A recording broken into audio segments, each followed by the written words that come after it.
Welcome to the Dr. Izzy's Medical Podcast channel. Acromegaly. Acromegaly is a disorder that results from excess growth hormone after the growth plates have closed. The initial symptom is typically enlargement of the hands and feet. There may also be an enlargement of the forehead, jaw, and nose. Other symptoms may include joint pain, thicker skin, deepening of the voice, headaches, and problems with vision. Complications of the disease may include type 2 diabetes, sleep apnea, and high blood pressure. Acromegaly is usually caused by the pituitary gland producing excess growth hormone. In more than 95% of cases, the excess production is due to a benign tumor, known as a pituitary adenoma. The condition is not inherited from a person's parents. Acromegaly is rarely due to a tumor in another part of the body. Diagnosis is by measuring growth hormone after a person has drunk a glucose solution, or by measuring insulin-like growth factor I in the blood. After diagnosis, medical imaging of the pituitary is carried out to determine if an adenoma is present. If excess growth hormone is produced during childhood, the result is the condition gigantism rather than acromegaly. Treatment options include surgery to remove the tumor, medications, and radiation therapy. Surgery is usually the preferred treatment. The smaller the tumor, the more likely surgery will be curative. If surgery is contraindicated or not curative, somatostatin analogs or growth hormone receptor antagonists may be used. Radiation therapy may be used if neither surgery nor medications are completely effective. Without treatment, life expectancy is reduced by 10 years. With treatment, life expectancy is not reduced. Causes: pituitary adenoma. About 98% of cases of acromegaly are due to the overproduction of growth hormone by a benign tumor of the pituitary gland called an adenoma. These tumors produce excessive growth hormone and compress surrounding brain tissues as they grow larger. In some cases, they may compress the optic nerves. Expansion of the tumor may cause headaches and visual disturbances. In addition, compression of the surrounding normal pituitary tissue can alter production of other hormones, leading to changes in menstruation and breast discharge in women and impotence in men because of reduced testosterone production. A marked variation in rates of growth hormone production and the aggressiveness of the tumor occurs. Some adenomas grow slowly and symptoms of growth hormone excess are often not noticed for many years. Other adenomas grow rapidly and invade surrounding brain areas or the sinuses, which are located near the pituitary. In general, younger people tend to have more aggressive tumors. Most pituitary tumors arise spontaneously and are not genetically inherited. Many pituitary tumors arise from a genetic alteration in a single pituitary cell that leads to increased cell division and tumor formation. This genetic change, or mutation, is not present at birth but is acquired during life. The mutation occurs in a gene that regulates the transmission of chemical signals within pituitary cells. It permanently switches on the signal that tells the cell to divide and secrete growth hormones. The events within the cell that cause disordered pituitary cell growth and growth hormone oversecretion currently are the subject of intensive research. Pituitary adenomas and diffuse somatomatomatrof hyperplasia may result from somatic activating mutations NAS, which may be acquired or associated with McCune-Albright syndrome. Other tumors. In a few people, acromegaly is caused not by pituitary tumors, but by tumors of the pancreas, lungs, and adrenal glands. These tumors also lead to an excess of growth hormone, either because they produce growth hormone themselves or, more frequently, because they produce growth hormone-releasing hormone, the hormone that stimulates the pituitary to make growth hormone. In these people, the excess growth hormone-releasing hormone can be measured in the blood and establishes that the cause of the acromegaly is not due to a pituitary defect. When these non-pituitary tumors are surgically removed, growth hormone levels fall and the symptoms of acromegaly improve. In people with growth hormone-releasing hormone-producing, non-pituitary tumors, the pituitary still may be enlarged and may be mistaken for a tumor. Therefore, it is important that physicians carefully analyze all pituitary tumors removed from people with acromegaly so as to not overlook the possibility that a tumor elsewhere in the body is causing the disorder. Diagnosis. If acromegaly is suspected, medical laboratory investigations followed by medical imaging if the lab tests are positive confirms or rules out the presence of this condition. IGF-1 provides the most sensitive lab test for the diagnosis of acromegaly, and a growth hormone suppression test following an oral glucose load, which is a very specific lab test, will confirm the diagnosis following a positive screening test for IGF-1. A single value of the growth hormone is not useful in view of its pulsatility. Growth hormone levels taken 2 hours after a 75 or 100 gram glucose tolerance test are helpful in the diagnosis, Growth hormone levels are suppressed below 1 micrograms per liter in normal people, and levels higher than this cutoff are confirmatory of acromegaly. Other pituitary hormones must be assessed to address the secretory effects of the tumor, as well as the mass effect of the tumor on the normal pituitary gland.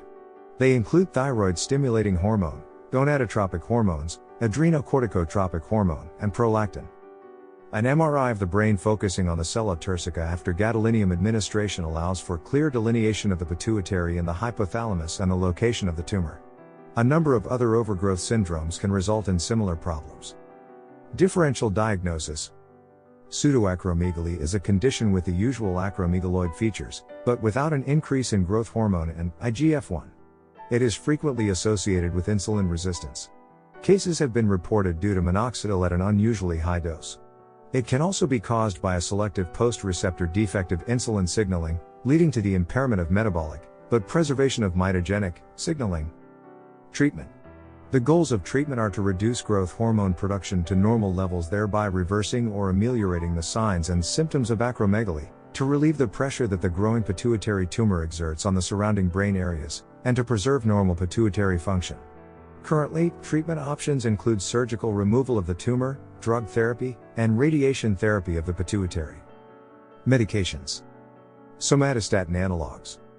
The primary current medical treatment of acromegaly is to use somatostatin analogs, octreotide or lenriotide. These somatostatin analogs are synthetic forms of a brain hormone, somatostatin, which stops growth hormone production. The long-acting forms of these drugs must be injected every 2 to 4 weeks for effective treatment. Most people with acromegaly respond to this medication.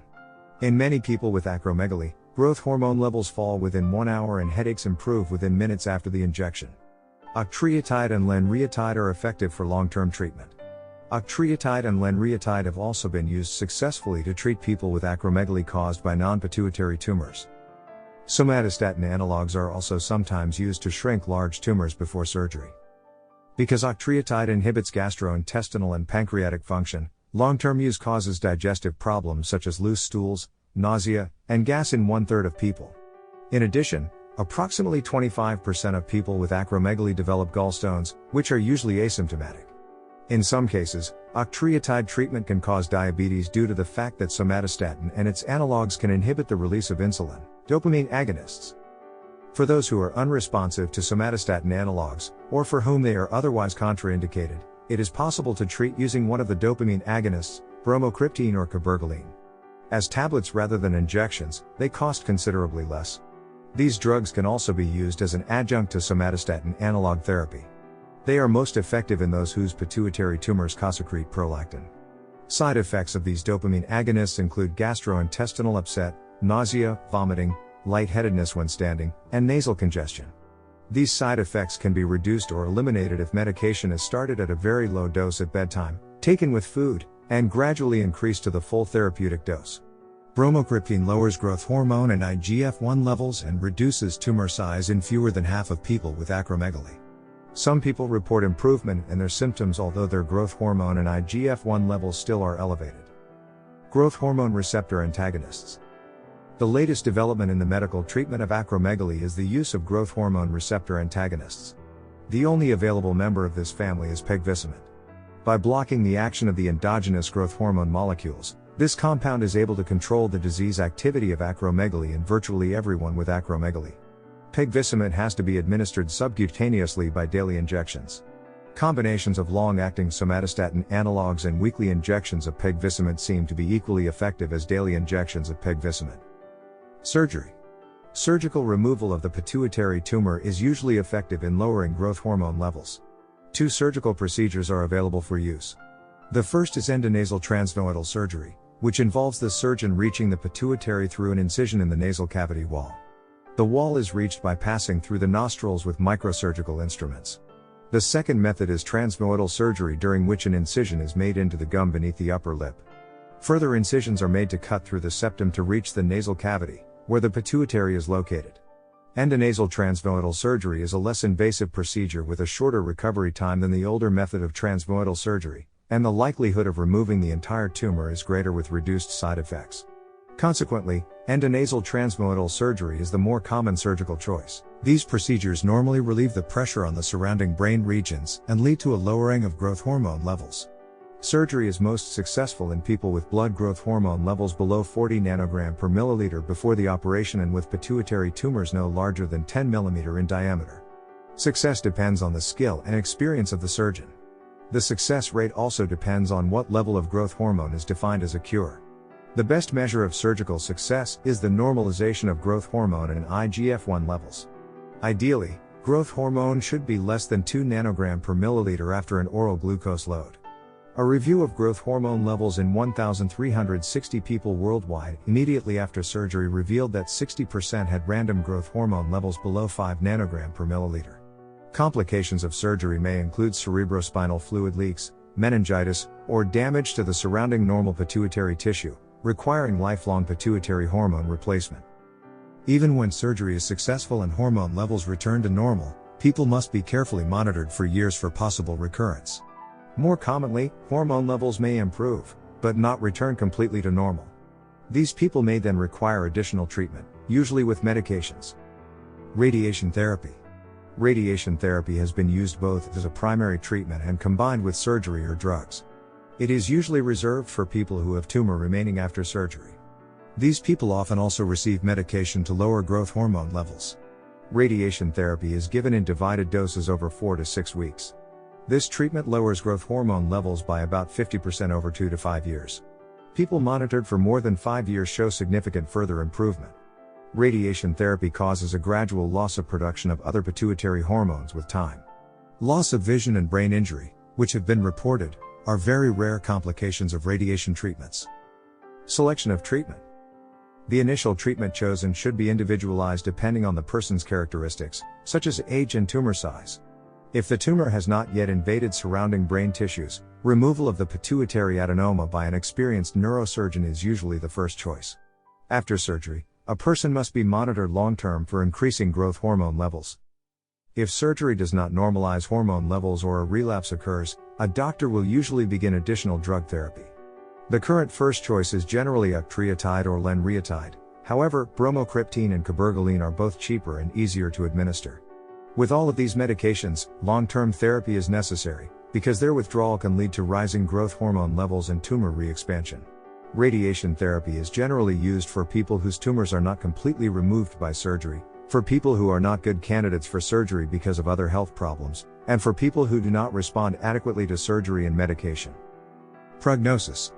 Life expectancy of people with acromegaly is dependent on how early the disease is detected. Life expectancy after the successful treatment of early disease is equal to that of the general population. Acromegaly can often go on for years before diagnosis, resulting in poorer outcome, and it is suggested that the better the growth hormone is controlled, the better the outcome. Upon successful surgical treatment, headaches and visual symptoms tend to resolve. One exception is sleep apnea, which is present in around 70% of cases, but does not tend to resolve with successful treatment of growth hormone level. While hypertension is a complication of 40% of cases, it typically responds well to regular regimens of blood pressure medication. Diabetes that occurs with acromegaly is treated with the typical medications, but successful lowering of growth hormone levels often alleviates symptoms of diabetes. Hypogonadism without gonad destruction is reversible with treatment. Acromegaly is associated with a slightly elevated risk of cancer. Thank you for listening Dr. Izzy's medical podcast series. If you want to support this project, please subscribe the channel and like this video. Thank you.